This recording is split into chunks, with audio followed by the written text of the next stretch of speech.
Good evening, everybody, and welcome to Lockdown Conversations 2020, episode 4. Lovely to have you all with us tonight.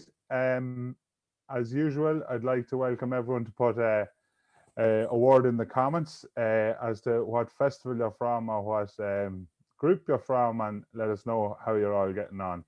So tonight, folks, it gives me great pleasure to welcome all the way from Prosperous Drama Group, County Kildare, back-to-back All-Ireland winning directors, the Mr. and Mrs. of Prosperous, Lurlene and TJ Duggan. Folks, thank you very, very much for joining us on Lockdown Conversations. Thanks, Paddy, for having us. Thanks for having us. Paddy, just before we start, I'd like to congratulate Cavan for the great win in 23 years. And I'm also delighted that the rumours wasn't true, that you were gone missing and John Travers was taking over tonight. The last I heard was that you were asleep in the middle of Breffney Park holding the cup with 14 bottles of Carling socially distanced all around you, empty bottles of Carling. So I'm glad to hear that's not the truth. You made it back. No, I made it back, especially for tonight. I couldn't miss this one. I couldn't miss this one. But I wouldn't say no to us. 23 years is a long time. But anyway, we'll not go in. This is a drama conversation. This could turn into off the ball. You know what I mean? No way. I leave. Will I get up and go now? No, you're grand. You're grand. Folks, great to have you on Lockdown Conversations. Something to keep us all going for our drama fix that's badly needed. How is all the people in Prosperous doing? Well, we're alive, right? So I think we're taking over. It's I mean, everybody's saying it, like, it's just such a peculiar time. We're in a kind of a permanent stage of arrested development, right? You know, it's just kind of the anticipation of doing things and then the realization that you can't. And I think it's the next couple of weeks, I think, and months are going to be really tough. But we've come this far; it'll be fine. Yeah. Huge history of drama in Prosperous, Lurlene, going back years and years and years. Will you tell us a wee bit about it?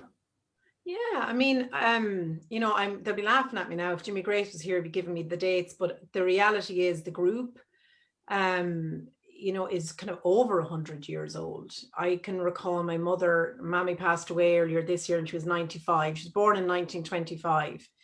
And she can remember as a small child, my grandfather on my father's side playing, they did Professor Tim. And he was in Professor Tim. And that would have been, probably in the 30s, I suppose.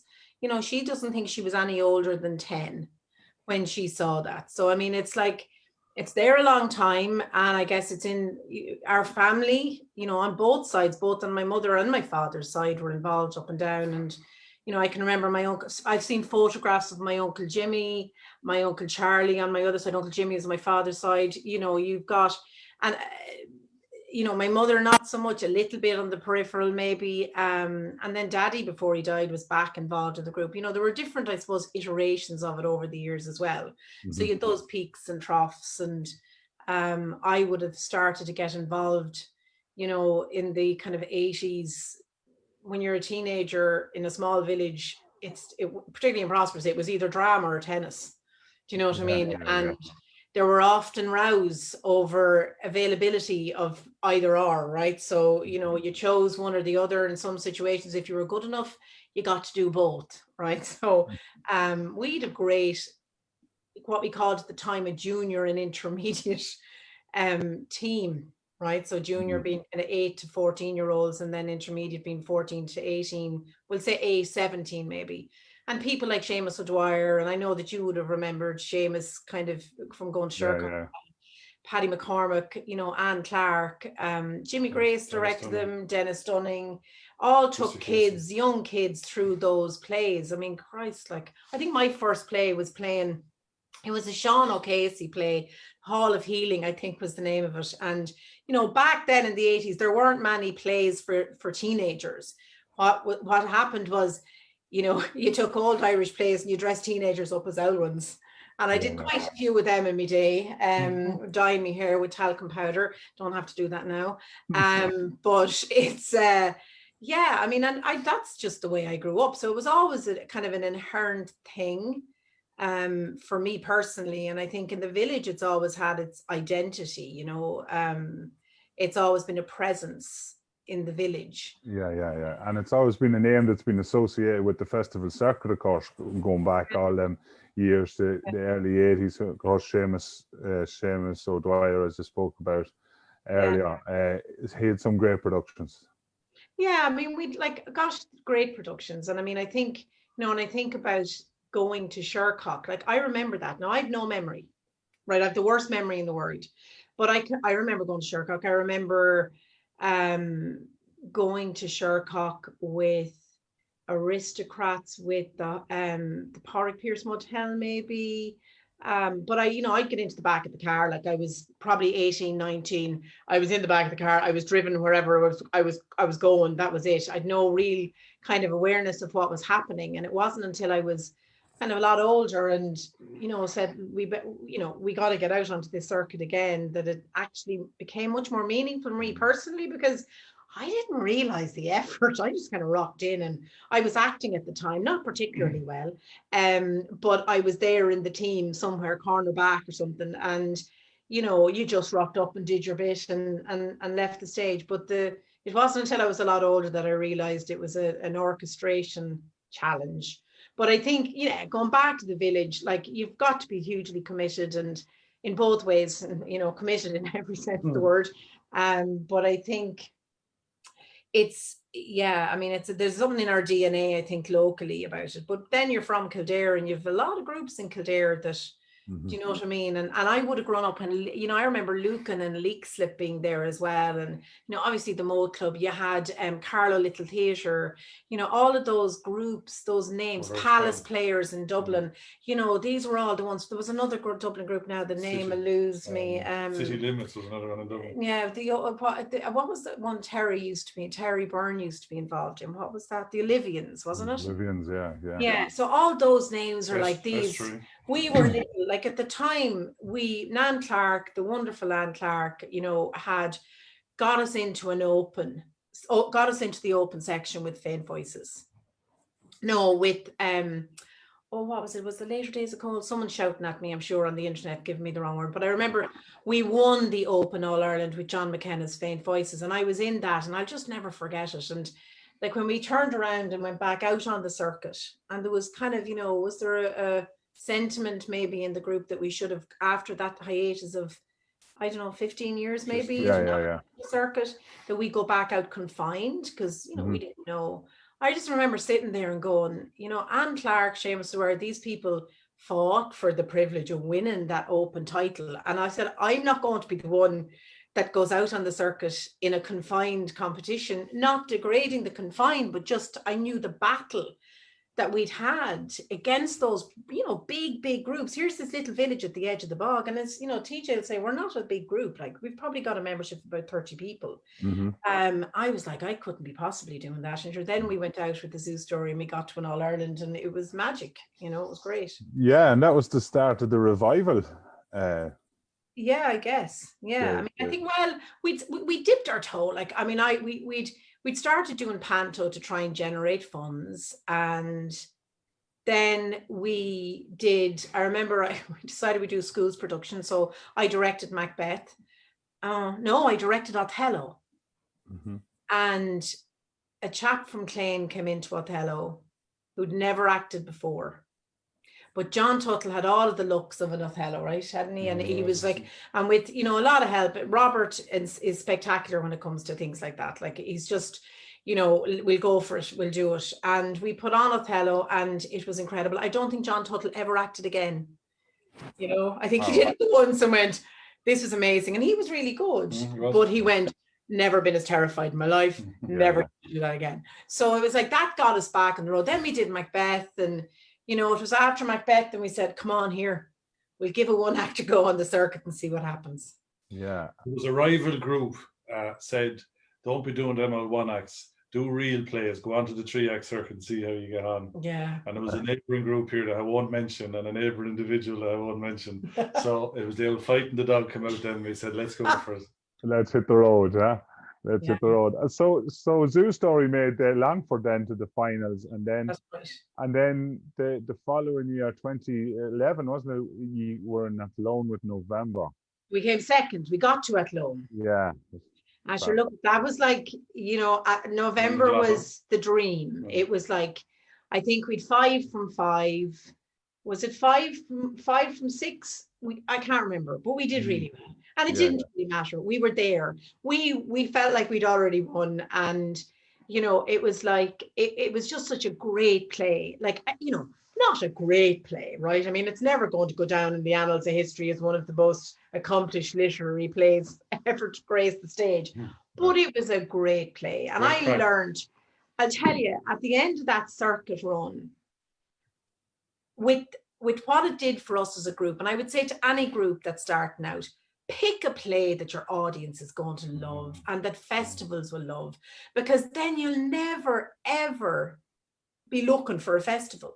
Because at the end of the day, you know, awards are great, don't get me wrong. I was competitive as the next person, but there's nothing like a laugh, or there's nothing like a cry.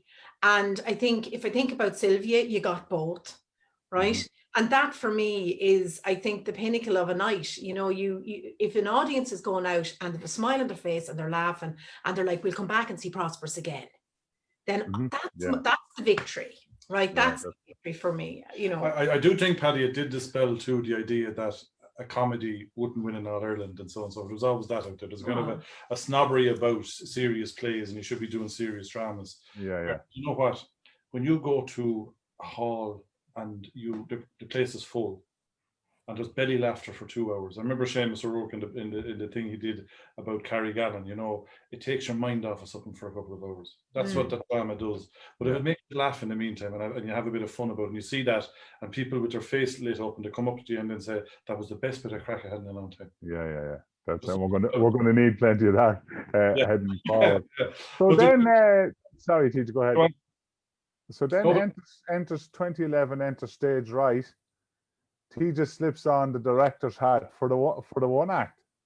Oh yeah. Well, that's an odd kind of a story, Paddy. I had been hurling up to the age of 40, right? I was too old for it, and I was a goal. And the next thing I got a hamstring. I never knew what a hamstring was until I was 40. I bought it for him for Christmas.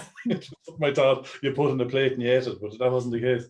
But anyway, I trained. I was involved in a management team then of a senior hurling team up here, and that ended. I did a 4-year stint on that. So I came home, and Lurlene was going onto the 3-act circuit, and she says, "There's no point in you sitting here now, sitting here doing nothing on the long evenings." She says, "Go out there." And I said, "What the hell am I going to do?" She's going to direct a play. She's going to direct a one-act play for the circuit. I said, "I wouldn't even know where to start." But in fairness, I suppose, when we met first, Prosperous was on the circuit still. Lurlene was acting. And the first few years of that, and her dad was building sets, and then if you're going to enlist, you must soldier. So I had to get a hammer and a saw and work out how to cut timber and do all that kind of stuff and whole stuff. And Seamus O'Rourke, I was called a bloody looking Aegis more times, but anyway, we persevered. And I knew then, I saw. But can I just interrupt here and just say that the irony of what he just said is that TJ played one of the soldiers in John McKenna's Faint Voices, never stood on the stage before, was one of the silhouetted soldiers at the back of the stage. We won in All Ireland. So his first play, he was going around going, I won that. I won one of them. I don't know what took us so long. So this is easy, huh? Yeah. No, that's not the case, Paddy. I had no lines. I was told to stand there, and Anne Clark says, "You open your mouth or act Aegis, I'll take the head off you." That's what I was told. So I said, "Right now, I'm with you." But anyway, you know what, Paddy? I was out on the circuit, used to act in Mick when I was on the stage crew, and I had great crack. And then, as Lurlene said, you appreciate it more than when you're actually involved in it at the director side. And I suppose I learned the one thing I learned about the director, and someone told me along the way that it's 80% people management and administration and all that kind of stuff, that you have to be able to bring people along with you, and 20% artistic endeavor. And I do think there is something in that, in the sense that it's probably the wrong mixture. No, I think you're right, but I think they also, when you have people like Robert and Ashley and James or the whoever, we're very lucky. We're really lucky, and I think like, I know certainly with Sylvia, it was like that play, like when that play arrived, you know, and how I found it was completely coincidental, and I just was completely charmed by it. And I remember sharing it, like with doing a reading with Ashley and Robert, and they were like looking at me, going, "What now?" This And one poor also. Ashley was like, "You want me to what now?" You know, this is after coming off the back of Play About the Baby. Do you know what I mean? Yeah. And it was like, wow, this is, but again, there was something in it, and then you let them off, really. And they've, you know, I mean, it was, that had moments of wonderfulness to it. That was, you know, certainly was my favorite, I think, ever, really. Yeah, and it's all about the team too. You have an incredible team behind you there, like backstage crew and Yeah. Brendan Dunn and Kieran there on lights and all them great people. That's very important. But that's the secret to the success, I suppose, as well as the people on stage. It's that crew. I'm not, like, we would work then with new directors coming through, and we go on teams, so we have different roles, I suppose, at different times. So I went with Carl when Carl went out on the circuit, but other, like, festivals can't believe in a one act that we'd have 27, 28 people coming along with us, but that's nearly the whole committee, the group, it's everyone. But they do it for the love of it, Paddy. There's a madness to it, but there's great crack in it too. You meet different people. But it's hard as well, though. The three act is hard. I found when I went on the three act, say, crewing and all that, and part of the set building, it's quite difficult because it's a long day. You're putting up a set. The play goes on, you have a bit of respite at that time, or sometimes you don't have, because in some of the sets we had, you had to change over stuff on it. So like One Man, Two Governors was horrendous. Like, it was such it was like, you know, it was such a mammoth undertaking. Audiences adored it. It was wonderful. It was, you know, it was, you know, as I said, a mammoth. But God, we lost people out of that play. Do you know what I mean? There were people just that we can't be doing this anymore. This is just too much. It's just too hard. Next year, I went out with a play that had muslin for the set. Yeah. You know, that was the choice. I was like, no, nothing. Just give us something we can put up in a couple of hours. Now, Kieran had a bigger job because I had LEDs everywhere, and, you know, strip lights. Jimmy Grace was there soldering with a soldering iron, you know, putting together LED strips. There's all of that. But I mean, you know, at the end of the day, it's, you're in or you're out, you know, and it can be very ugly and very hard. But at the same time, it can be, you know, I always think of, and if she's watching, you know, I think of Carrickmore fondly, because when you finish in Carrickmore and you see that tray of drink been handed to the cast and the crew as they stand and listen to the adjudication, I'm telling you now that there are moments like that you just stand there and go, this is kind of cool, you know, this is good. And those moments make getting into a van at 7:30 in the morning to drive to Carrickmore worth it. Yeah. And I think that's the differentiator, right? I do think that too, Paddy. Like, I came from a GA background, and I'm kind of going, I had no experience whatsoever in this until I met Lurlene. What is this crazy world? And they go off and spend days, and they spend 3 nights a week, 3 hours a night in rehearsing. What's that mad crack about? Like, you go training for an hour, you have a shower, you go home, and that's it. You play. But this has brought a small group in Prosperous to Oneact All-Ireland, to Monaco, to Athlone, to all over the country, to Ulster finals, to the most beautiful theatres on this earth, as a collective. Like, where on earth would you get that? Honest to God, yeah. It's the beauty of the Amdram world. So the one acts, you were kind of then given the one act Banish Door top then for a few years. Learner, a learner plate on the back. But God, you weren't long learning. You weren't long till you were scooping in All Ireland. The man on the peak that climbed the peak tree was second in Ennis. Right, and would you believe we came second to Irene Kelleher and Dennis with Disco Pig. So there's a connection back to, and you know what, Paddy, I sat in the audience in the lower, I think it's the lower in Ennis, beautiful theatre. and I saw Disco Pigs, and I just said, "There's the winner." And I'll tell you a funny story, Paddy. In the beginning of it, started hectic. It was an amazing play, but they had a shopping trolley. And just as they started, they were running around the stage, and the shopping trolley came out over the stage, front of the stage, and I was sitting. And for a split second, I said to myself, "If I grab the trolley, I give it a pull." But I thought better of it. I said, "No." Yeah, that was the corner coming out with the elbow there.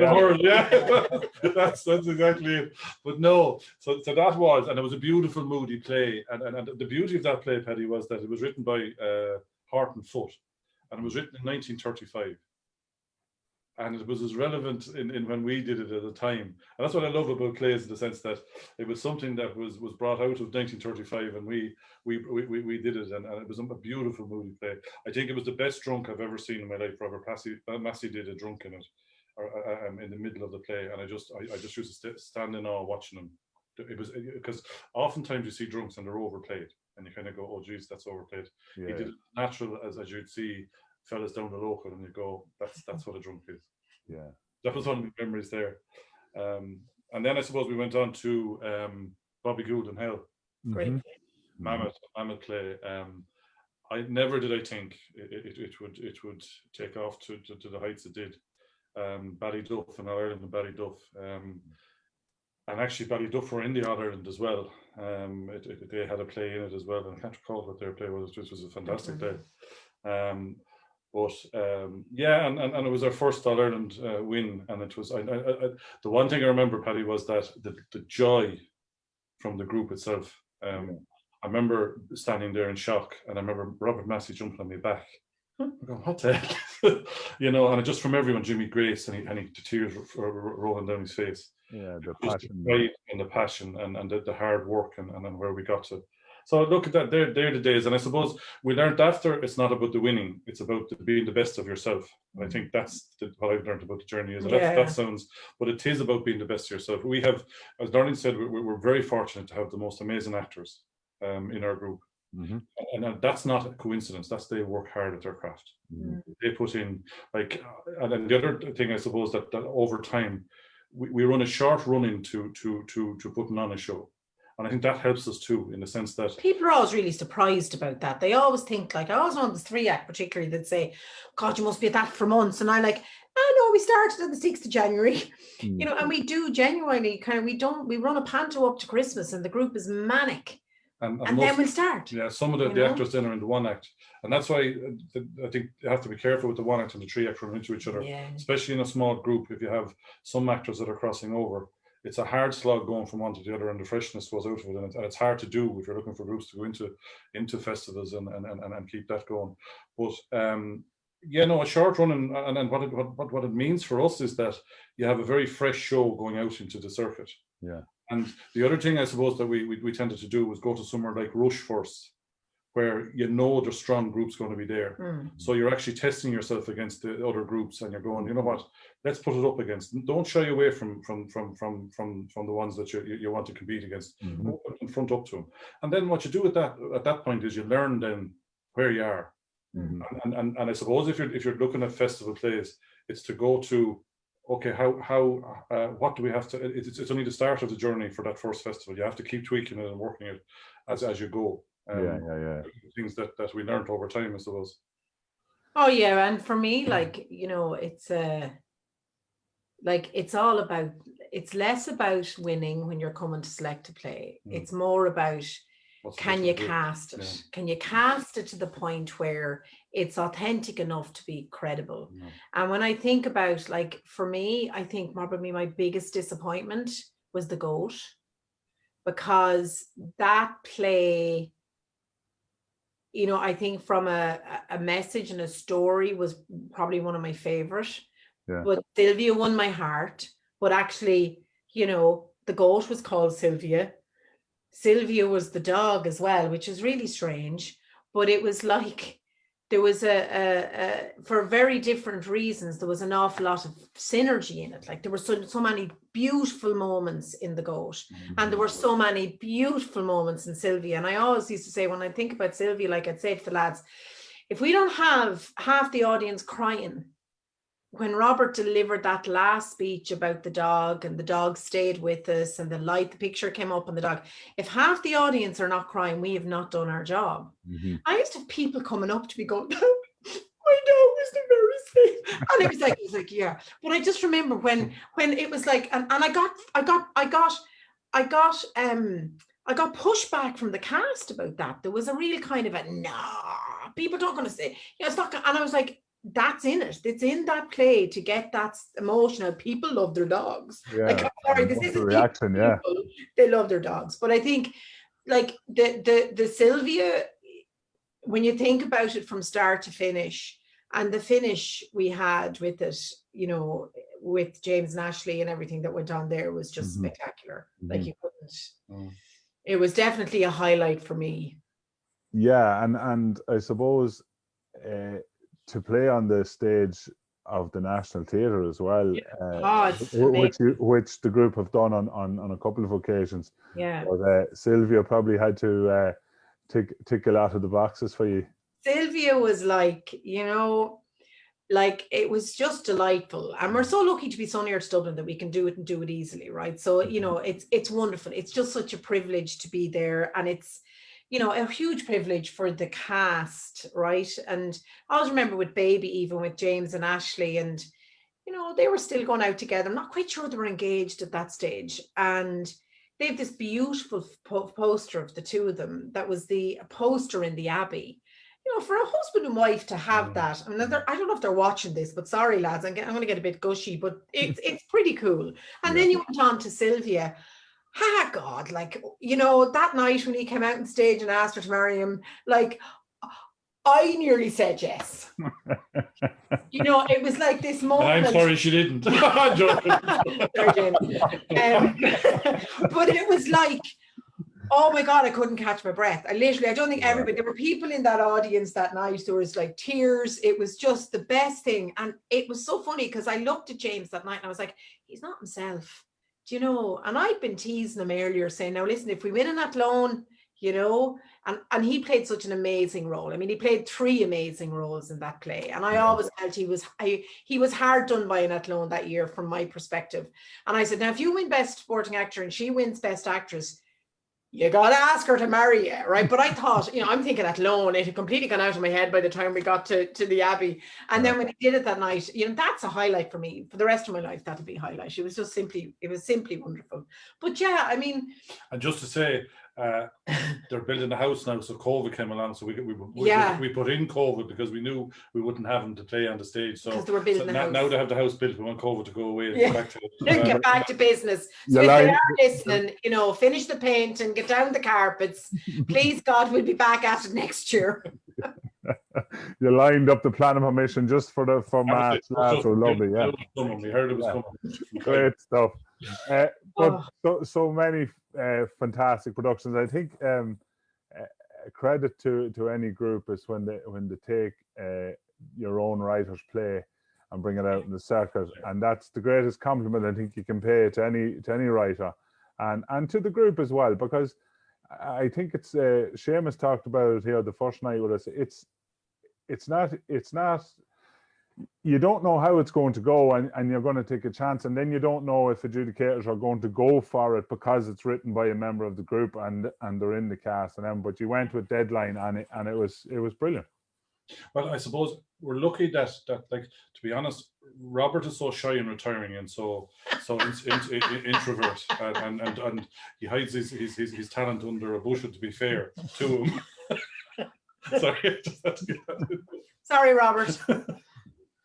No, but it is a huge privilege, and I think it was something that it was great for the group itself, and the pride to have a member writing something of that quality to reach the All-Ireland, and for himself as well to have that kind of. It was also great to have him in the room when an adjudicator starts to pick holes. Oh yeah.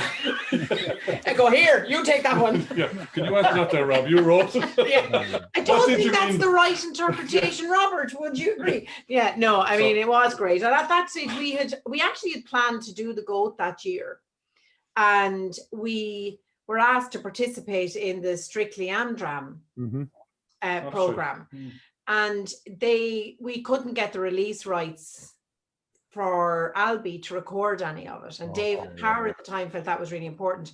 And in fairness to Robert, you know, it was, we talked and said, what are we going to do here? And, you know, it was like, we'll do Deadline. I mean, I had seen Deadline in Andrews Lane when it was done. And, you know, the joy of it was we could rewrite it to fit, you know, the timing, the size, the scenes, and like very much an organic process where I think during the rehearsal process, Robert would go, no, we'll take out that bit, or, you know, and it was great. You know, it was great to be able to do that. It was great. Yeah. And Lurlene could always blame the writing for any flaws in it, to say that poor writing there, you know. Well, we took that one to the wire now, in fairness, because that was after November, and like I think we were down to like we needed that last win in Rathangan, I think, to get us into Athlone, you know, and it was a really competitive year that year.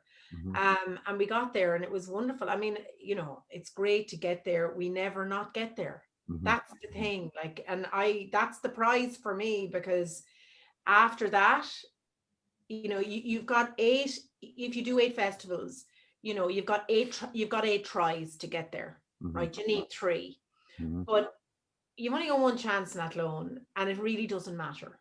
Do you know what I mean? It doesn't matter what the outcome is. I've learned that after the GOAT. I learned that really the hard way. You know, I think the GOAT was I remember my poor Uncle Del, God rest him, you know, and he, God knows, acted and plays all his life, coming home from Athlone the next day. And I was pretty upset. I was pretty upset because my expectations were probably too high from conversations I was having. I wasn't that experienced. I was still a bit of a rookie.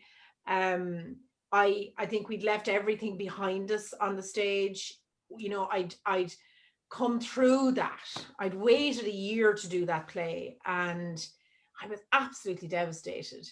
And Uncle Del was in the back of the car, in the front of the car, because I sat in the back, and we were halfway home, somewhere around Kinnegad, I'd say, maybe a little more. And he turned around and he goes, "What are you doing next year?"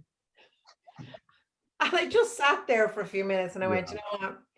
Yeah, he's right. What am I doing next year? Because it's gone now. It's time. Do you know what I mean? So but you become so emotionally attached to the play and to the people that's in it and to the people that have given your time and all of your team and everything else. It's hard not to feel that way when results don't go your way.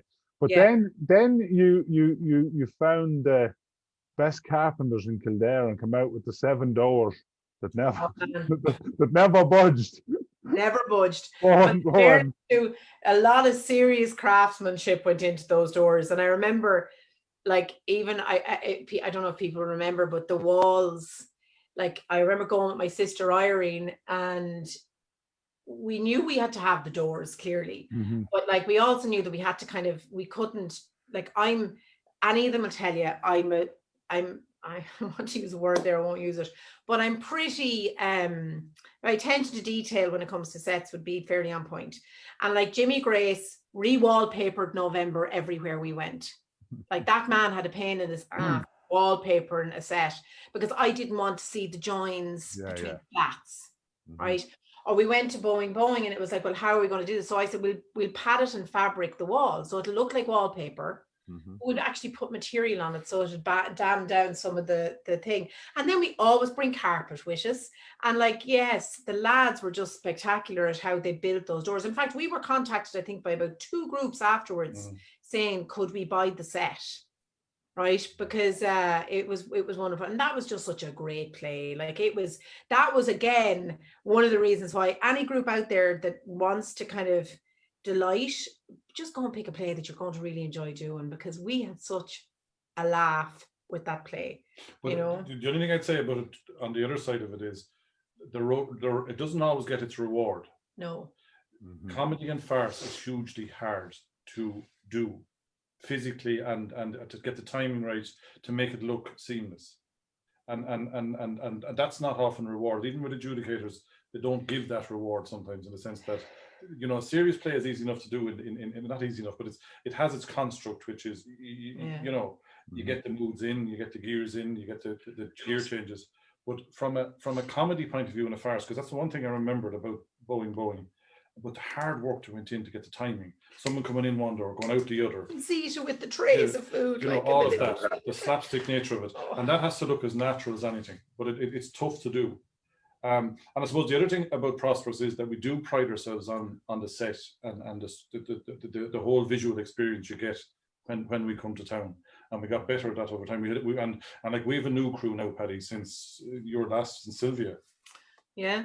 And like these are guys that one of them was met at the petrol station, and Siobhan Kyo, who was our set manager, was selling something, and this guy came up and she said, I have to rush now, I'm going down to the hall. So what hall? He says, I'm going down to the drama hall. He says, are you interested in doing? And the next Saturday he was down. John's there building sets. John Clark. So Tony and John and Stuart, these guys, brilliant with their hands, Paddy. Walk in the door. Like, and I'll be brutally honest, because I come from that side, because I that's where I started, was the set and the set building and all that, and acting the goat. There's nothing I love more going on a Saturday, the crack and the banter and eating the chicken rolls and the cans of Coke and Jimmy telling stories, Jimmy Grace and Robert Massey coming in and going, right, where are you? This, that, and the other. You should move that over there, you should do that, and then walk up. My job is do you need me? Do you need me here? No, you look like you have it all under control. But can I just say, since COVID, since we haven't been out on the circuit, since we haven't been in the drama hall, my house has never looked better. Got a load of jobs done. That man now knows how to, and the lads in the drama group, if you're listening to be turbo proud, he's able to put on paneling, he put a lock on a door, he's learning so many new skills. So yeah, I'm very proud of you. Thanks. All from the set. Yeah, well, you know, learning from lads.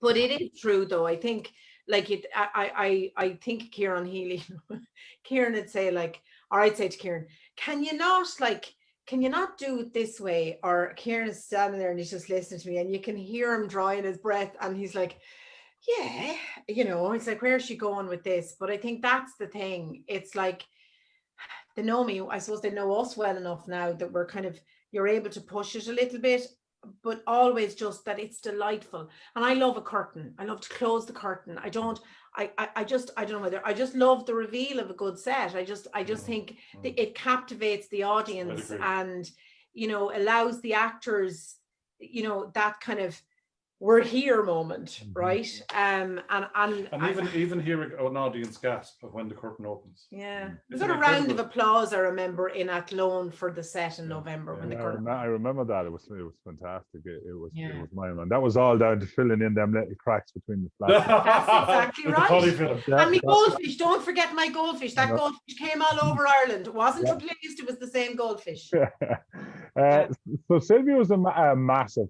you know, it was a fantastic success, and then of course after the National Theatre, and then his Nibs gets to step up from minor to the senior team. Trust me, I remember Robert Massey saying to me, do you know, in fairness, like, it didn't take TJ that long.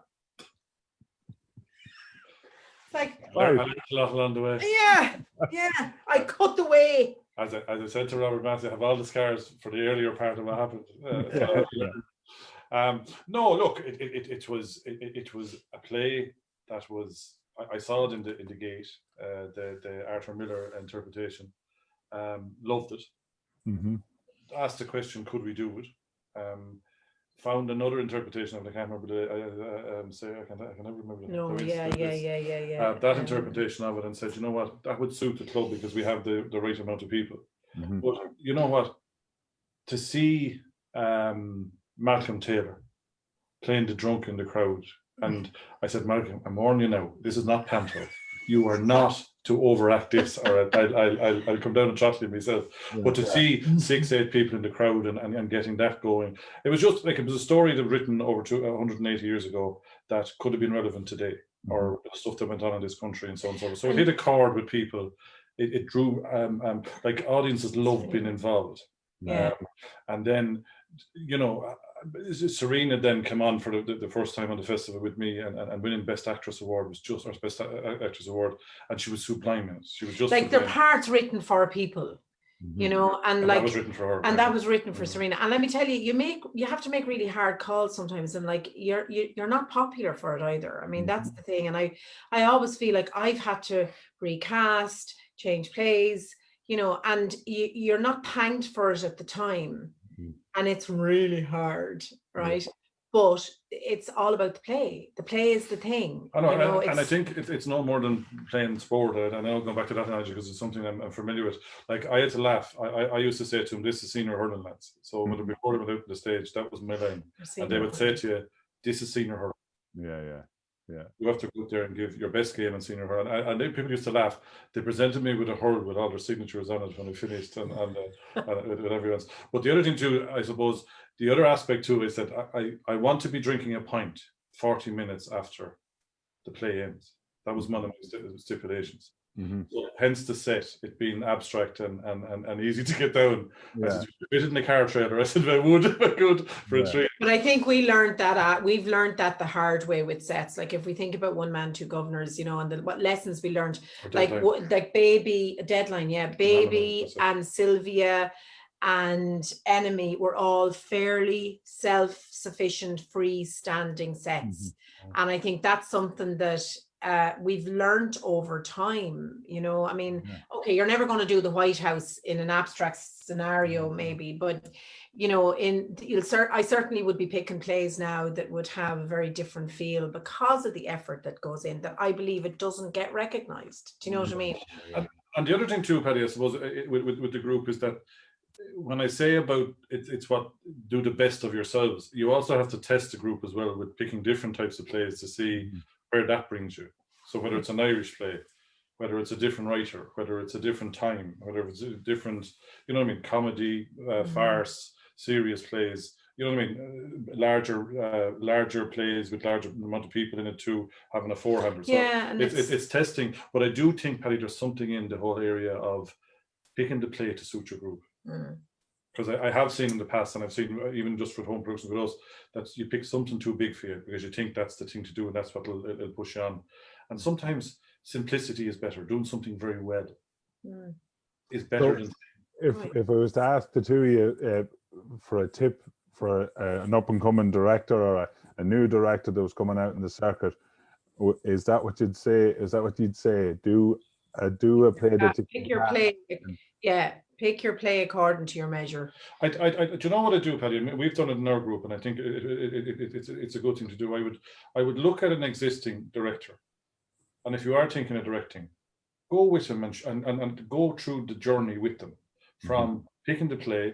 Why did you pick that? Ask questions if they're willing to do so. And I think that mentoring is important within groups and even and further on. Then looking at the process of the audition. What are you looking for? Who's coming? How, you know, working that system and how that works.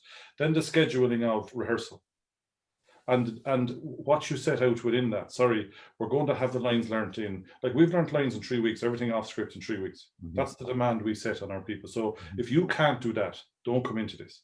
So you have to be firm as well to say, and that's the hard part from our point of view, because sometimes there's the friendship line then kind of comes away because you have to say, sorry, that's where you're going. Well, the other side of it is, and it's, you know, I always used to, you know, kind of, I'm not the one on the stage, lads. Yeah. Do you know? It's going on like, 4 weeks, so you knock yourselves out, like, but that's the reality. And, you know, when we, like, COVID hit, and, you know, we were in the middle of the 3-act, and we had just, you know, Zita had stepped forward and she was about to embark on her first production. And, you know, we picked the play. It was going to be a home production. She had an immense cast. Now, new people had joined the group, really good new people had joined the group. It was like she had a lovely reading in her house where she even had a cake made that said, learn your lines. You know, I mean, we were ready to go. And I sat in her house that night and listened to the reading, and I laughed out loud.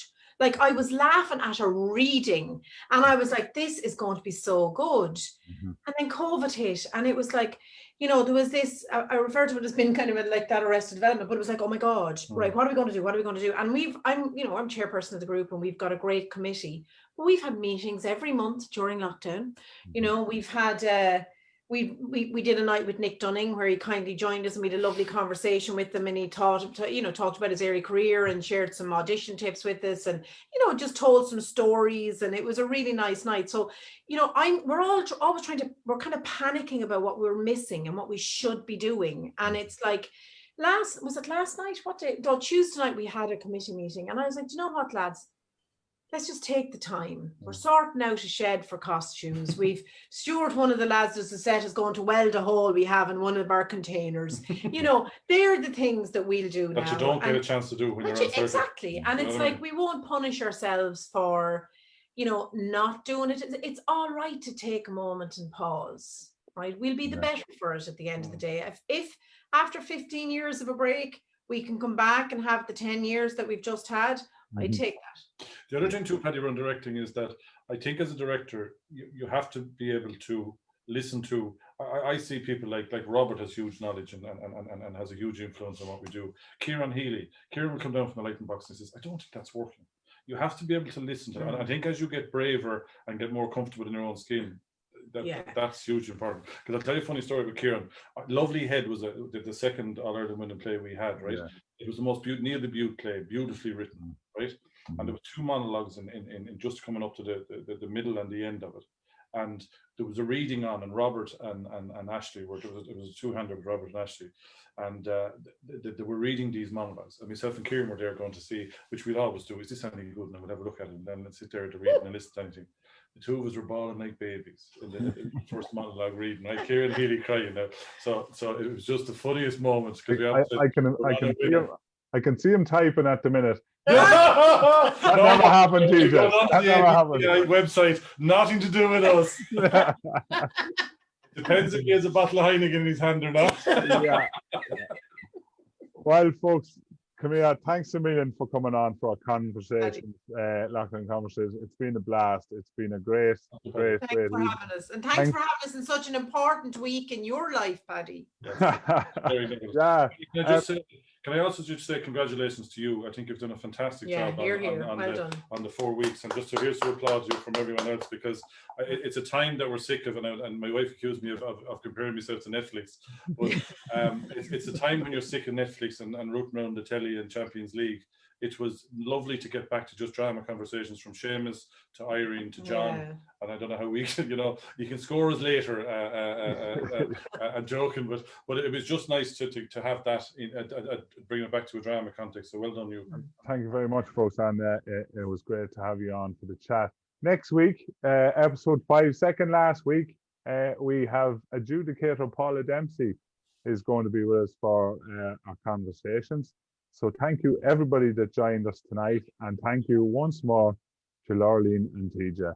That's it from Lockdown Conversations episode 4. Thank you very much.